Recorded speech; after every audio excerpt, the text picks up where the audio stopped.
So the Manning Cup champions Mona High were not presented their trophy as is customary at the end of the game. ISSA cancelled the presentation ceremony after celebrating. Mona fans run onto the field of play, followed by some over-exuberant Mona players taking up the trophy and started to run with it and celebrate with it.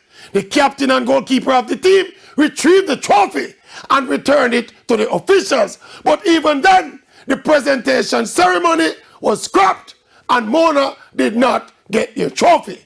Now, many people are blaming the celebrating fans and the over-exuberant players for this controversy.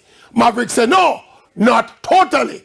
The Mona players winning the school's first Manning Cup title should not be deprived of the joy of lifting that trophy and to celebrate with their fans. They absolutely should not have been deprived of that right to lift the trophy they won because of the failure of ISSA's security control systems.